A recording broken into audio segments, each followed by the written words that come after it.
Hello, this is Vlad and a new story from my channel, Amazing Stories. Ira, turning on a playlist of her favorite songs and dancing lightly, was preparing dinner. She was in a particularly good mood today. She was already looking forward to her husband returning from work, and to surprising him with such culinary delights, things she, frankly, rarely created. At times like these, she was genuinely happy with the path she'd chosen, staying home, cooking, and tending to the household. All of this, perhaps, brought her some satisfaction, allowing her, so to speak, to feel like a real woman. And Mitya clearly valued this contribution to their shared family life. But there were other days, too, when Daira, seemingly out of nowhere, began to yearn for the next turn in this fork in the road. After all, she had earned a higher education, and was one of the top graduates in her class. She'd even managed to work in her field for a couple of years, as an architect, before becoming a housewife.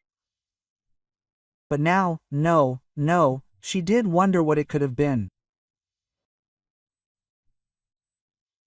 It's entirely possible Irina would have gained some popularity now, designed beautiful houses, maybe not even private ones, but some urban ones, or given up on everything and gone into landscape design. That was an interesting field, after all. Whenever such thoughts popped into her head, Ira quickly pushed them away. She'd already made her choice, and she'd made it a long time ago. 10 years had passed. Even if she'd wanted to return to the profession, she doubted she could. After all, so much had changed in that time. She'd have to catch up.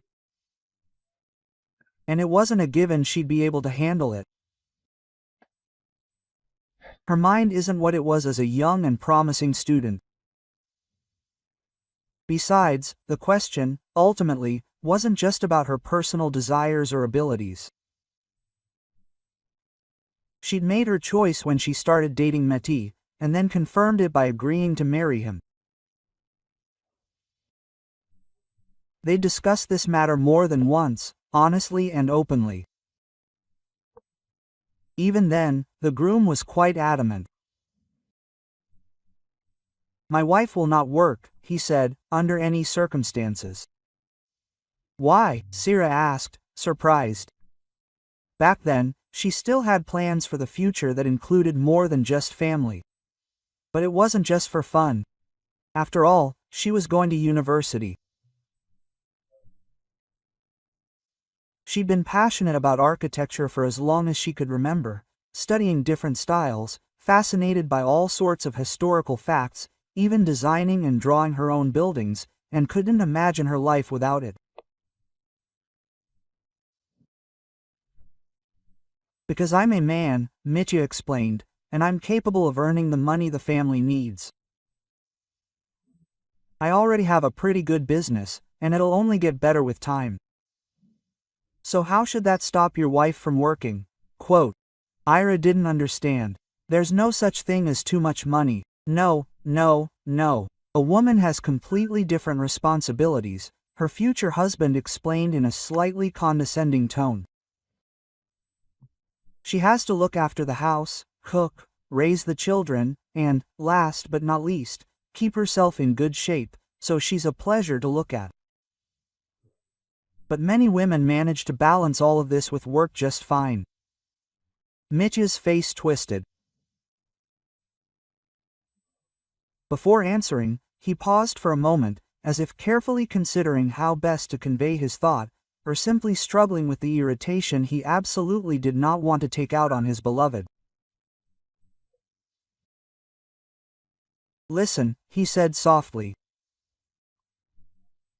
"I've seen women who supposedly cope perfectly, but in reality it turns out they're nothing of the sort. And work isn't as good as they'd like, and at home it's a complete mess. And such a woman definitely won't be happy to meet her husband home from work. Rather, she'll be constantly tired, angry, and harried. I definitely don't need that. And what if something suddenly happens? Ira pressed. Well, with you or with business. It's good if there's some kind of backup. That's my concern, Mitya snapped. And to make sure nothing bad happens, and that, if something does happen, there really is such a backup. In general, she even liked such thoughts and the confident tone with which Mitya spoke. Then she thought, okay, she won't work, but she can take care of her beloved body. Just for the soul. But for some reason she never put this idea into practice. Somehow it never worked out. There was no time, then there was no mood. And when little Nikita was born, there was no time at all. Ira firmly decided, when our son grows up, then she will definitely take up her old hobbies. But in the end, she didn't. Sometimes, she even felt a little sad about this, but overall, she was happy with her life. And on days like today, she was absolutely happy. Just like that. Not because something special was happening, no. She was simply washed over by a wave of the best mood. And at the same time, she wanted to share it with others. That's when she took up cooking and arranged romantic evenings for her husband. Don't wait up today, I'll be late at work. The news dropped out of the blue. It wasn't surprising, really, since Mitya was a serious businessman. And, by and large, he might as well have had no regular schedule at all. Yet somehow he managed it, knowing it was best for both him and his wife. But when things got a bit complicated, he had to work longer hours. Normally, this would have even upset her a little. But in a mood like today, Ira saw no obstacles and was ready to move mountains. Her husband was running late, he'd come home tired, and he wouldn't be able to appreciate her dinner. No problem. If she wanted, she'd come to him herself, right along with dinner. Having finished cooking, she carefully placed everything in containers and put them in a picnic basket. Then she fed Nikita and told him to go to bed himself, without waiting for his parents to return. Quote, "And don't you dare sit at the computer until midnight again," Irina added sternly, already at the door. "You know I can check that, right?" "Okay," her son replied. However, his smirk at that moment clearly indicated where exactly he saw all these checks. Mom could only sigh. Nikita was growing up a real computer genius and, despite his age, understood all sorts of technology much better than she did. Sometimes this was annoying and certainly interfered with the educational process. But, on the other hand, there was no need to worry too much about her son's future. With such talent, he won't go to waste. Only when she reached the business center where her husband's office was located did Ira wonder how she would get in. She didn't have a pass. She could, of course, call Mitya and warn him, but then she would ruin the surprise, and she didn't want that. So Irina decided to rely on luck. Quote, "Hello, Irachka," a familiar elderly security guard smiled at her at the entrance. They'd decided to visit Dmitri. Quote, "Well, yes," she smiled too. "But here's the thing, Semyon Mikhailovich, no one can know about this." I want to surprise him. Well, it turns out there was no one to order a pass.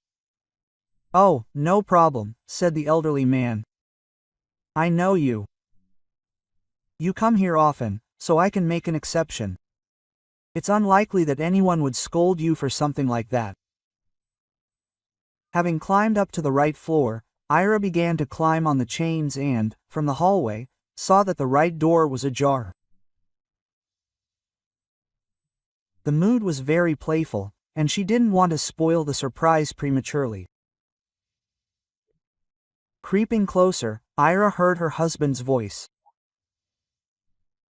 It sounded strange, hoarse, as if excited. And this was a little unnerving. It was quite possible that he was having some kind of problem, hence the difficult conversation with a colleague, but for some reason this version didn't seem convincing to her. Finally approaching the door, Irina carefully peered inside, and the sight she found there made her freeze in place. Mitya stood with his back to her, talking rapidly, waving his arms. And opposite, right at his desk, sat an unfamiliar man. He was dressed in a nice suit, but the expression on his face immediately evoked a sharp rejection. Quote, "This is a very nice house," her husband said. "You can see for yourself, it's large, well-designed, and beautifully renovated. The price you're naming is too low. And you're in no position to negotiate." The stranger remarked with a touch of malice. "Be grateful we're agreeing to this option, otherwise things could turn out much worse." Mitya shifted a few centimeters, and Ira could see what was lying on the table. She recognized with horror the plans for their own house. What was going on? Her husband had decided to sell it without consulting her, and for next to nothing. It looked as if Mitya had gotten into some serious debt. And now, to pay it off, he was planning to part with the house. And the stranger, lounging comfortably in her husband's chair, looked more like a debt collector, and not the most legitimate one, than a realtor. Realizing this, Ira barely restrained herself from screaming, but her hands failed her. A basket containing a sumptuous dinner crashed to the floor. Mitya turned at the sound and saw his wife. His face reflected a whole range of emotions: shame, horror, and indignation. "Think about what I told you," the stranger said casually, rising from the table. "Okay, think about it, Dmitry Filipovich. You don't have much time, and you may never get such generous offers again." Quote. He stretched with a weighty, nasty smile and leisurely left the office, not even deigning to glance at Ira. She, in turn, looked only at her husband. "What does this mean?" "Let's discuss this at home," Mitya said wearily. Reluctantly, Ira agreed. They drove home in complete silence. If Ira tried to bring up something, her husband immediately put a stop to it. The entire ride, he looked depressed and somehow pensive. There was an uneasy feeling, as if her husband was trying to quickly come up with a lie. "Well," Ira said, after they had already changed and had a snack, "I'm waiting for an explanation. Are you planning to sell our house, and not very profitably, huh? Without consulting me? What are you talking about?" Quote. Mitya shook his head.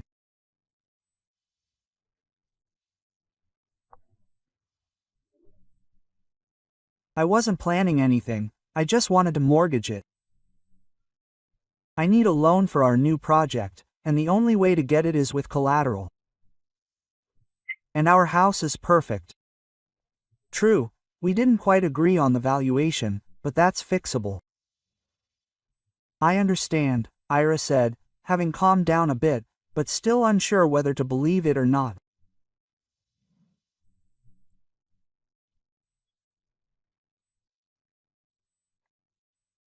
But even in this case, shouldn't you consult me before making such a decision? And what if something goes wrong? I already told you, huh, her husband responded, a little irritated. Something will go wrong. That's my concern, not yours. Especially when it comes to my business. Single quote. Actually, I was planning a surprise for you. I mean, when the project pans out, I wanted to give you a fantastic gift. Yes, there's a certain amount of risk in any business, but if I'd never taken risks, I wouldn't have achieved even half of what I have now. She couldn't get any clearer explanations. She really wanted to believe that was how things were, but something about this story was nagging at her. The next day, Irina was literally falling apart. No matter what she tried, nothing worked. And no matter how hard she tried to distract herself, her thoughts were consumed by the previous night's scene and her husband's explanation. And all of this in itself was quite alarming. Nikita returned from school and was surprised by the lack of lunch, which his mother had failed to prepare. After a quick snack of sandwiches, he went to his room, but soon returned and approached her. Then he hesitated a bit, as if he wanted to break some bad news, and said, "Mom, come on, I'll show you something." What? Irina tensed. As if we didn't have enough problems with our son. As if what happened yesterday wasn't bad enough. You see, Nikita said slowly. I accidentally overheard your conversation with Dad, and I also saw something on his computer when I visited him. Later. Slightly stunned, Irina nevertheless followed him into Mitya's office, and there Nikita, confidently, as if he had done this before, approached his father's computer. He turned it on, entered the password, and, to her surprise, it was correct. Quote. How did you know that? Irina asked sternly. Well, Dad didn't come up with anything original, it was just Grandma's birthday. Nikita waved it off. After thinking about it, Ira decided not to ask why and under what circumstances her son had decided to guess the password in the first place. But after all, he could have done it for practice. And perhaps that wasn't the most important thing right now. Nikita was already opening his browser history, and what Ira saw there shocked her. She looked and could hardly believe her eyes. Dozens of tabs with various bookmakers and games of chance. Apparently, her husband suffered from a serious addiction. Quote. I saw Dad playing that once, the son said somewhat defensively and decided to check. Then he found it. And they told us at school that it was dangerous, but it seemed nothing serious so far, so I didn't tell you anything. I thought everything was fine. But when I heard you yesterday, I realized that was not so. Ira nodded automatically. Indeed, now it all fit. Apparently, yesterday's conversation had nothing to do with any business. Mitya, it seemed, had lost big, and she understood everything correctly. That unpleasant stranger was indeed a debt collector, a person who had come to collect a debt. Quote. Can you print this out for me? Irina asked, nodding at the computer screen. Yes, of course, Nikita replied. That evening, when her husband returned from work, more tired and disoriented than usual, she engaged him in a serious conversation, and to avoid any temptation to lie, she began by showing him the printouts. Mitya looked at them, trying, with some hesitation, to feign surprise. Quote, "Our son found this on your computer," Ira said, cutting off any further questions.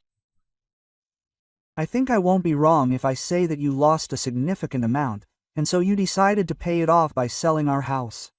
Quote. For a while, her husband was silent, looking at her dumbfounded. And Ira had an uneasy feeling that he was trying to wriggle out of it again, but, apparently, no decent explanation came to him. "Okay," her husband finally said with a heavy sigh. "You're right. I really did lose. So what?" Ira, overcome with indignation, couldn't even immediately find the words. "How did you even come up with such an idea? What was missing?" "A thrill." Mimi Mitya shrugged her shoulders from stress. "There were some problems at work, and this helped me switch off. At first, the bets were small, and in general, I didn't think about anything in particular. I just somehow got sucked into it. And then, little by little, I started losing. I decided that I needed to win it back. In the end, I bet more and more. Sometimes, of course, I won back what I had lost or part of it, but always I lost more. In general, I don't know what to do. Well, more precisely, I know. I say that I'll pay everything back and never look at these games again. That is, in the end, I lost everything, yes, and got into debt." "Why?" Ira clarified. Although the answer was obvious. "Yes, it's all true. And the people I owe money to are very serious. They want to get everything as quickly as possible. And they'll take our house." "Yes, they agreed to this," Mitya answered regretfully. "Yes, at first they said they needed the whole amount, then they threatened me, my son, you, they continue to threaten. I understand that I'm to blame for everything, but now you understand that there is no other option." Ira looked at him silently. She felt how her entire familiar life was literally crumbling before her eyes. Her husband, such a reliable, such a neat, successful businessman, was now depriving them of life. "And do you remember," unexpectedly even for herself, she spoke up. "My grandmother left me an apartment as an inheritance. A nice, big one, almost in the center. True, the renovations there are the same, grandma's, but that's not important. It can be sold. And the money is probably good. Maybe it will cover the debt. Are you really ready to do this for me?" Quote. Mitya asked, and a pleading note appeared in his voice. "Only in one case. If you swear that you will never gamble again," Irina answered unusually harshly. She was actually used to her husband solving all the problems in their family, but now he himself had become the source of serious problems. So, for the sake of their well-being, she was ready to do anything. First of all, she needed to inspect the old apartment and understand how bad it was, and also find the documents. So for this, she had to go there directly. All the papers, being unnecessary, were sent to storage there along with other old junk. The state of the apartment was deplorable.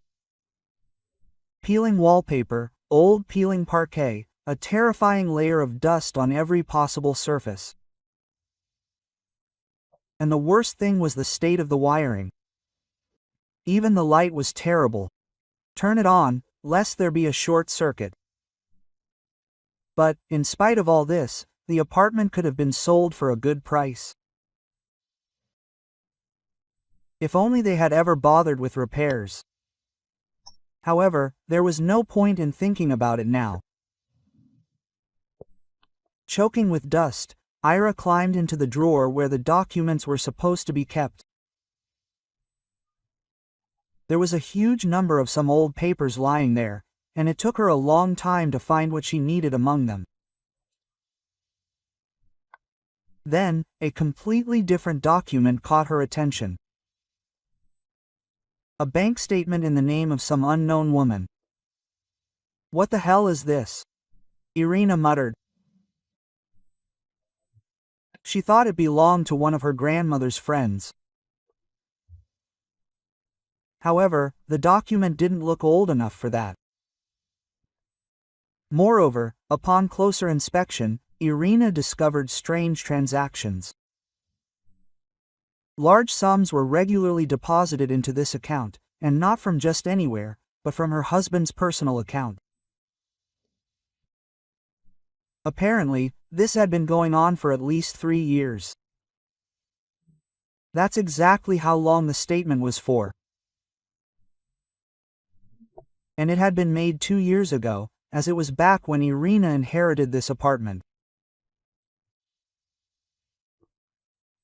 It seems her husband mistakenly placed this document with the others that were sent here for safekeeping.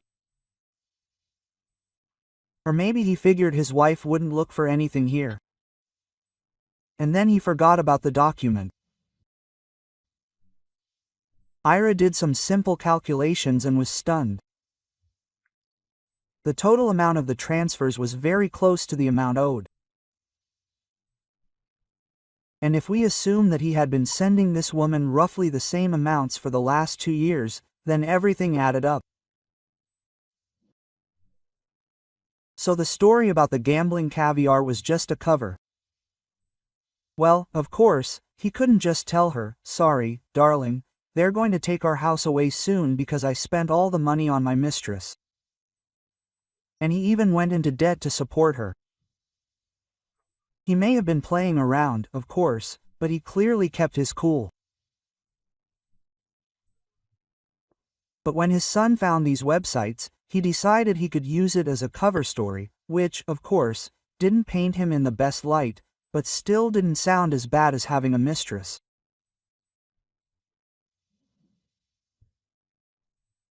Shocked by her discoveries, Ira realized she needed advice, preferably from someone older and wiser than her. Unsurprisingly, Natalia Fyodorovna, her husband's mother, came to mind. Perhaps precisely because her own mother had long since passed away. "She seems to be a mistress," she informed her mother-in-law, "and he spends an insane amount of money on her. Do you know anything about this?" "Yeah, she didn't start out very well." With a little effort, one could hear an accusation against Natalia Fyodorovna in her words. Apparently, that's exactly how her mother-in-law perceived it. The friendly expression on her face immediately changed to a prim and unfriendly one. Quote, "No," she said, "I don't know anything about that. My son doesn't report his every move to me. So what should I do?" Ira asked in despair. Because of this woman, he got into terrible debt and now wants to sell the house to pay it off.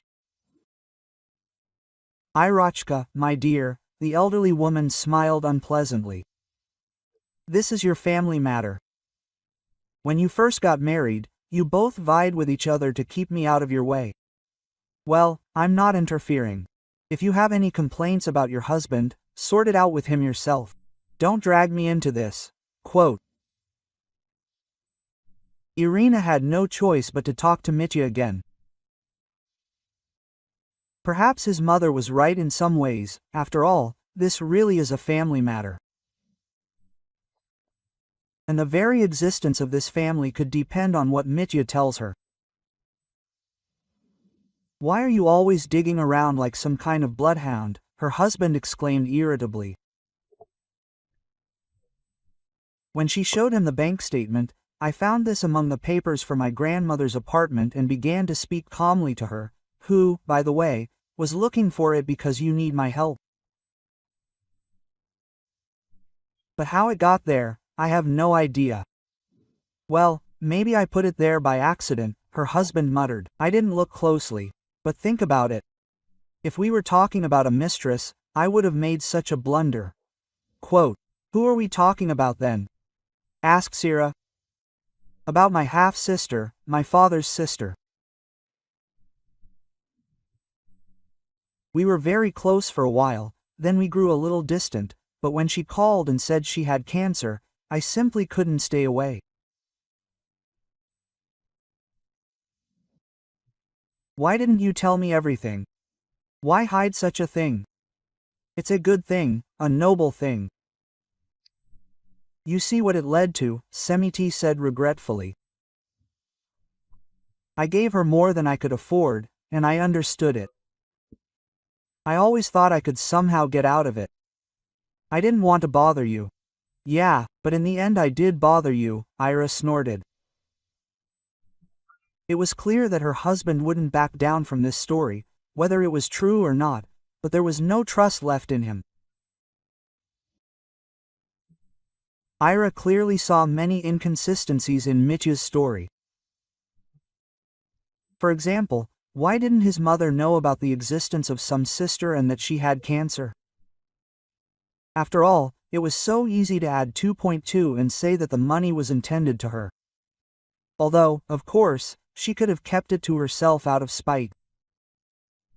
Well, let's say, this story with gambling sounded clearly worse than the admission that Mitya had helped his seriously ill sister.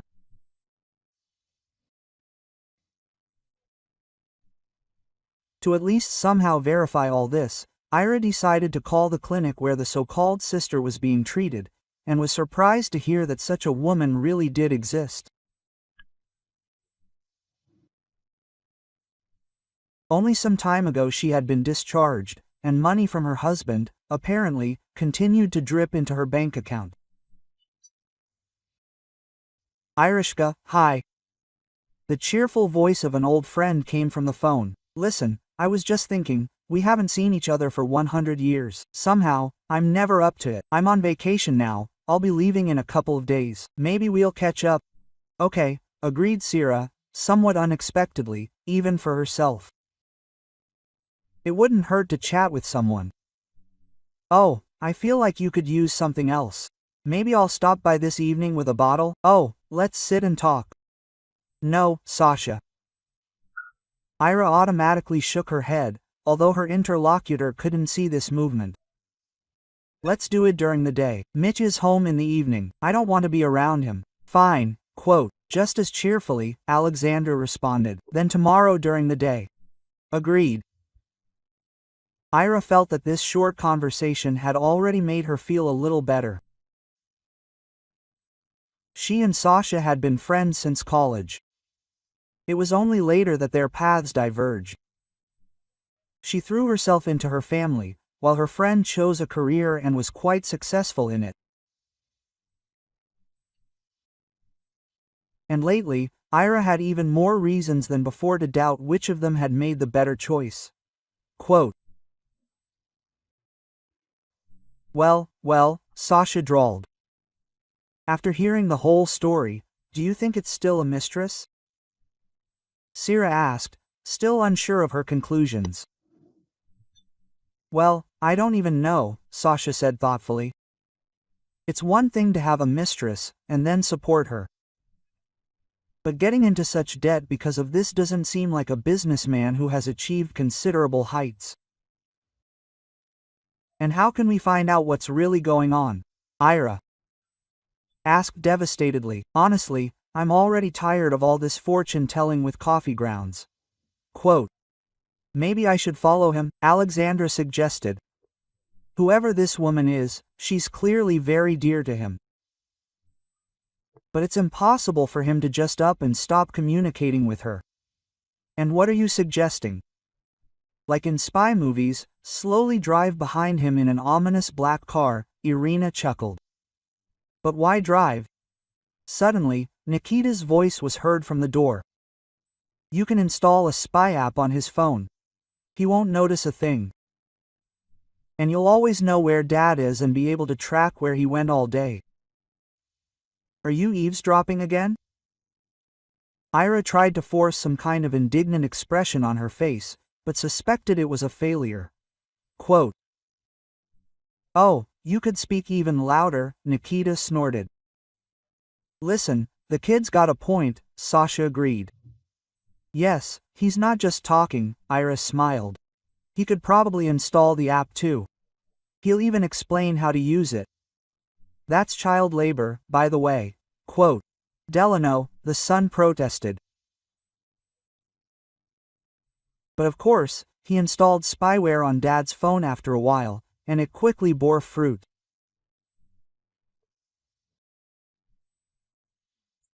Irina discovered that every day after work he went to the same place and spent at least a couple of hours there. And she, naive, thought that it was because he, as a businessman, had such long workdays. However, the program only tracked the location, but didn't provide any information about what the person was doing there. So, for now, this didn't clarify anything, but only added new questions. Ira, thinking long and hard, doubting, finally decided there was only one option. She needed to go to the address herself. Of course, this might not yield any results, but there were no other options.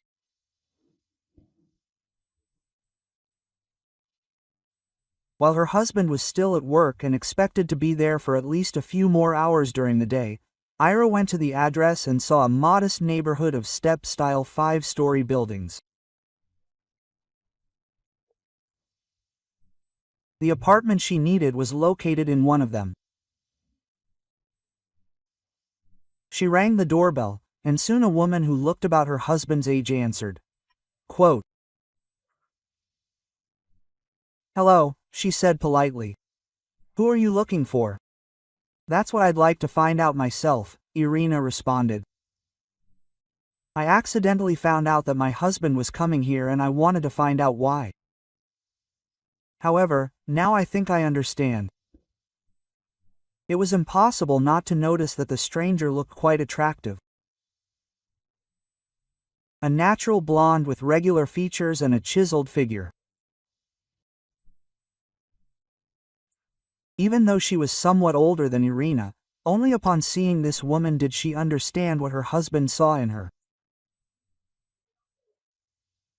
But was it really this beauty? It blew his mind so much. Well, the hostess said, as if not at all surprised. "Was this ever supposed to happen? Come in, let's talk." Slightly confused, Ira entered the apartment, took off her coat, and, as invited, went into the kitchen. There, on the sofa, sat a boy, several years older than Nikita. He was reading a book and constantly coughing. His mother gestured for him to leave. Quote, "You see," the apartment's owner began. "My name is Larissa, and I'm Mitch's wife." Interesting, Ira thought, dumbfounded. Which one of us has lost it? Hers or mine? "I know how that sounds," Laura added hastily, cutting off the guest's chance to say anything. "Ex-wife, if you like. Although, it depends on how you look at it. We got married back when we were both students, and then somehow our personalities clashed. We quickly ran to the Legislative Assembly." Quote, "And so, did you end up getting divorced?" Irina asked. "We broke up," Larissa answered with a sigh, "but they didn't formalize the divorce. Back then, we somehow didn't even think about the possibility of needing it, but I certainly didn't. And he, it seems, changed his passport. They didn't put a stamp in it. Well, he forgot about it." "So," Ira stated, dumbfounded, "are you trying to say that my marriage is illegal?" "That's probably true," Laura nodded. And Ira quickly changed the subject, feeling that otherwise she would simply burst into tears. Quote, "Is this his son?" "Yes," Larissa nodded again. "She named him Dima after his dad. Only he turned out to be unwell. Have you heard how he coughs? And it's not a cold. A severe lung disease. I won't bore you with the details, but it requires expensive treatment. Quote. That's where the money went, Irina said. Yes, her interlocutor confirmed. Don't get me wrong.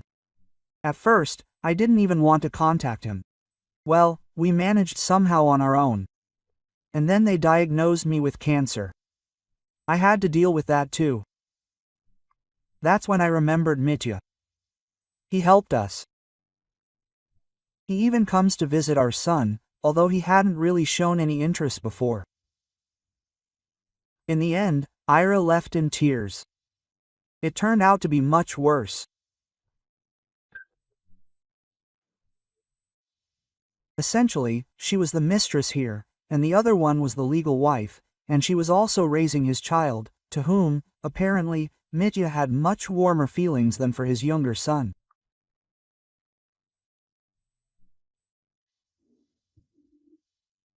Now Ira knew for sure. Neither she nor Nikita had a place next to this man. Let him do what he wanted, and luckily, they had somewhere else to go. But, strangely enough, C didn't experience any negative emotions. How can you blame a mother who would do anything just to save her child? Quote. It turns out you already have one legal wife, Irina noted, packing her things. So I don't think you need a second. But I was just saving my son, her husband exclaimed indignantly. Well, wouldn't you want me to do everything possible for Nikita if something like that happened to him? Is that really bad? Irina responded, her voice ringing with indignation. I would like my son to be born in wedlock, first and foremost. And I would like to know what crazy money you spend on helping that other child. And I would like you to care about the future of the other while helping one. After all, I would like to work in my specialty, not live a housewife my whole life. But I gave it up for you. And this is the price I have to pay. You know, in my first marriage, I saw what happens when a wife is busy with something else. That's why Larissa and I separated. Well, yes, and now, it seems, you're getting back together. Quote, good morning and love, or whatever happens. I'm not going to take part in this circus anymore. Maddie was about to say something else, but the doorbell interrupted him. He looked worriedly and trudged over to open it, looking completely resigned. And it soon became clear why. It turned out the appraisers had come to determine on the spot how much the house could fetch. What about your grandmother's apartment? Her husband asked, as if nothing had happened, so that the guests wouldn't hear. How much can we get for it? Are you serious? Ira couldn't immediately find a response from such impudence. Well, you see what's going on. He nodded toward the appraisers. We'll be left without a home. You can move in with Larissa, Mira shrugged. Or wherever you want, it doesn't bother me. And it turns out that Nikita and I need my grandmother's apartment. We have to live somewhere. He continued to say something else, begging, pleading, but Ira wasn't listening anymore. She and Nikita grabbed their suitcases and left the house. Nothing that had happened here had any relevance to them anymore. She didn't even bother to tell him the obvious truth that had unfolded so unexpectedly. All it took was a glance at Laura's maiden name and the realization that it was the same as that of her husband's main business partner.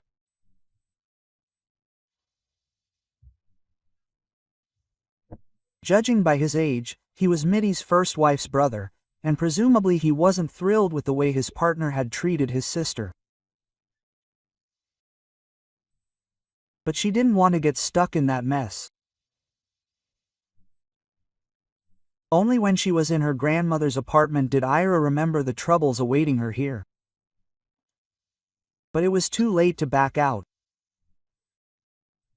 Besides, even if she had remembered the state of her new home, it wouldn't have changed her mind.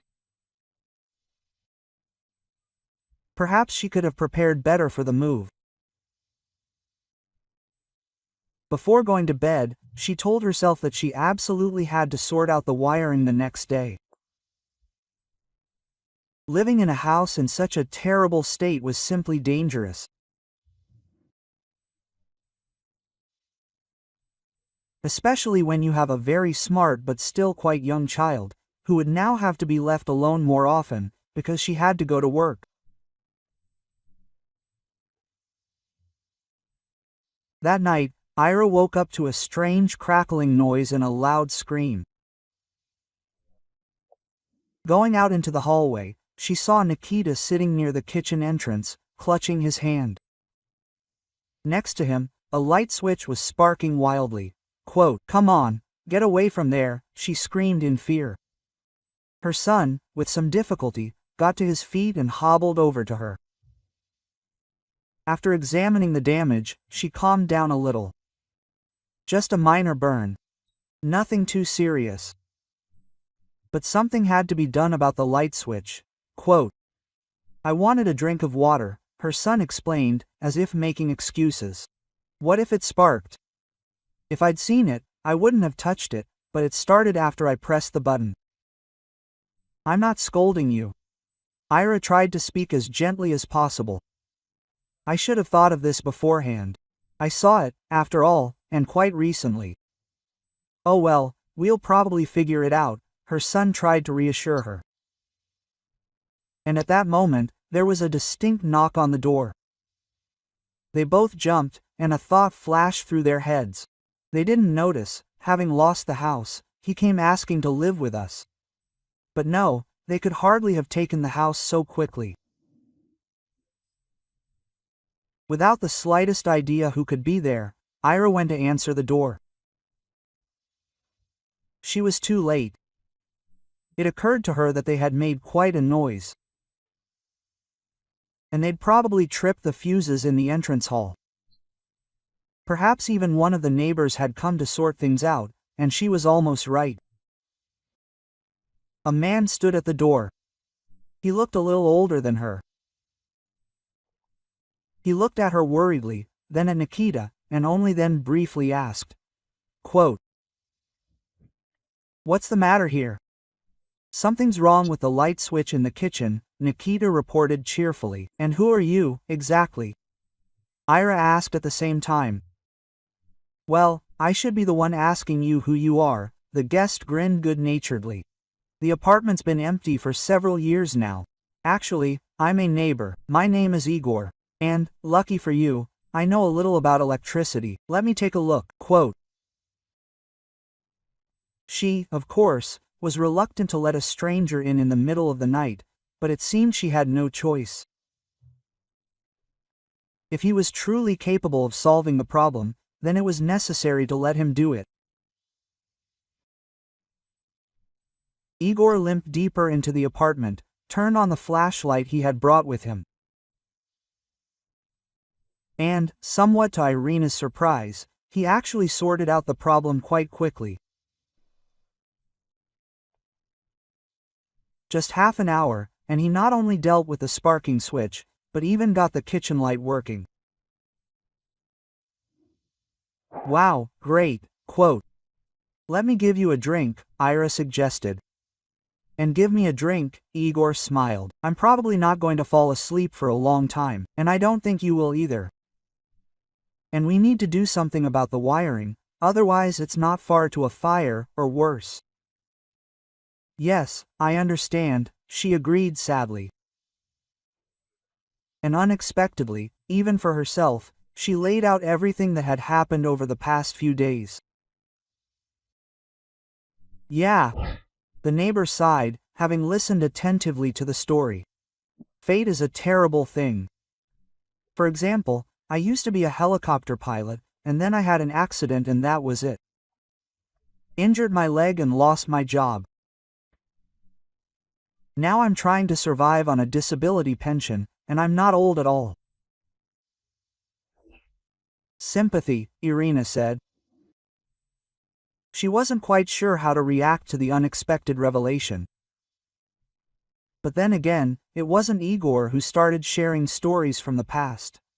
Quote, "Listen," the man said after a short silence, "I understand you're short on money right now. Let me at least fix the wiring for free, like a neighbor." Urala hesitated, but he added, "And don't even think about refusing, it's in my interests too." And the next day, Igor started repairing, fussing for a long time, clearly doing a conscientious job. In the end, the whole project dragged on for a week.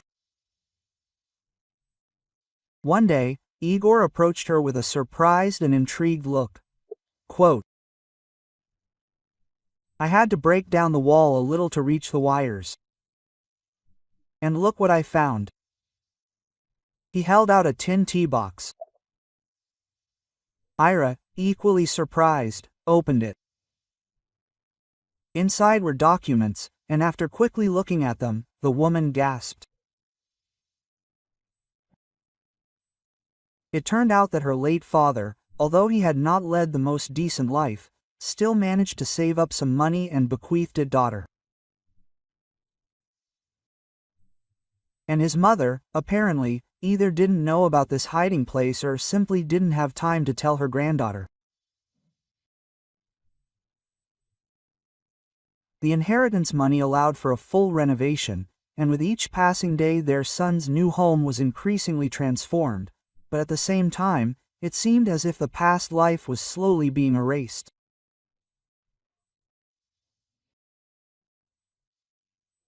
They developed a friendly relationship with Igor, so now he came to visit them regularly.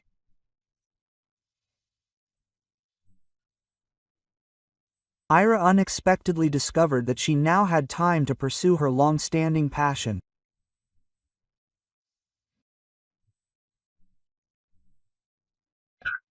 She was interested in discovering what was new in the world of architecture and was soon able to find work in her field. Well, Igor, apparently inspired by her example, began to earn extra money doing minor repairs. At first, mainly for neighbors and their acquaintances. Ira felt proud of his success and even helped him buy some tools to make the work more enjoyable. However, this idyll didn't last long. One day Igor came to them, but drunk, and complained that his instrument had been stolen. Ira looked at him with obvious skepticism. If she had learned anything from her marriage, it was this: don't trust people, especially men.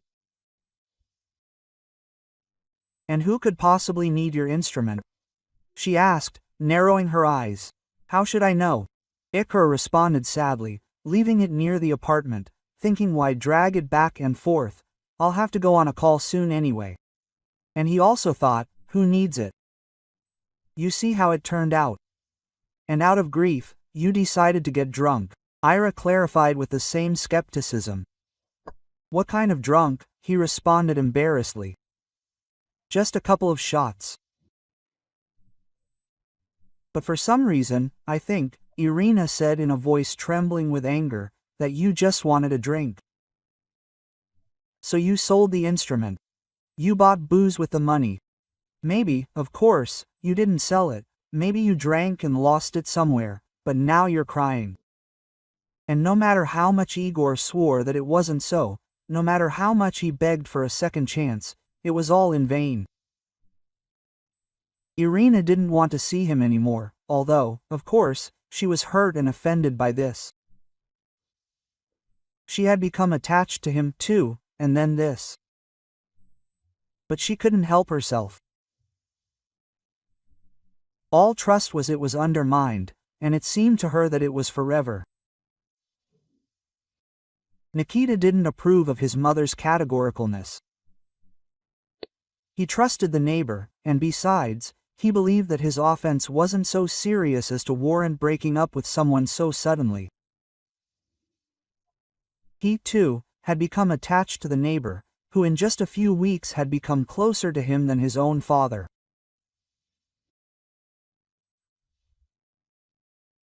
Ira, trying to completely put Igor out of her mind, began collecting documents, either for a divorce or simply to have her marriage declared invalid, which, in essence, it was.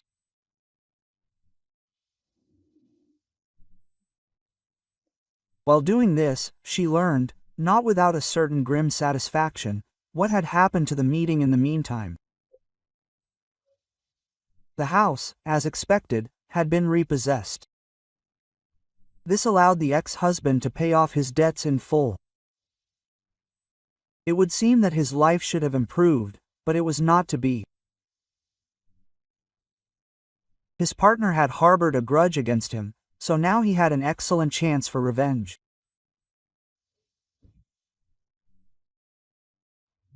Larissa's brother used the debt story to prove Mitya is unreliable and can't make any serious decisions.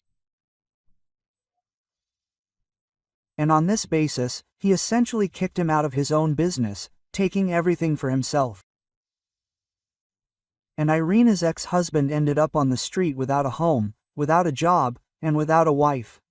Quote, "It's funny," she added, retelling this story to Sasha, even without both. Larissa, as far as I understand, also finally filed for an official divorce. That could have been the end of it. Ira would probably be working at a job she loved and raising her son alone, no longer letting any men into their lives. But one day, she was sitting at the computer, absorbed in her work, when the doorbell rang unexpectedly. Ira wondered who it could be.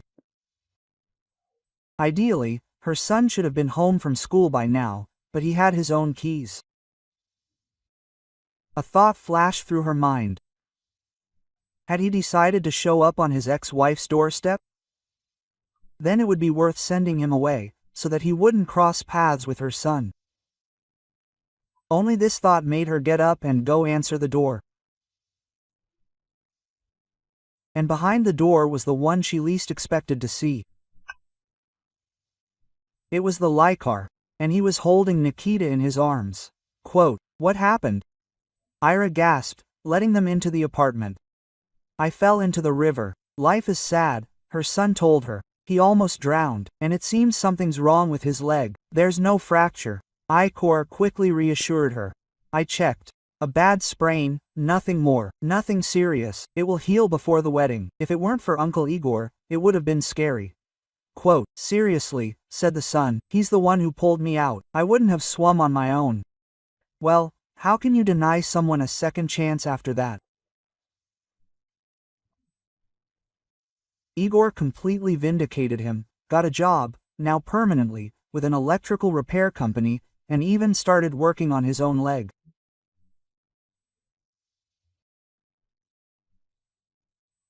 At first, I was just doing recovery exercises with Nikita, but eventually I practically stopped limping.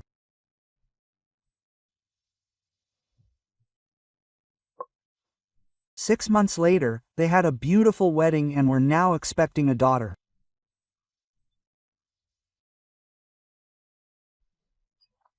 If you like this story, I hope you'll support me with a thumbs up. All the best, M.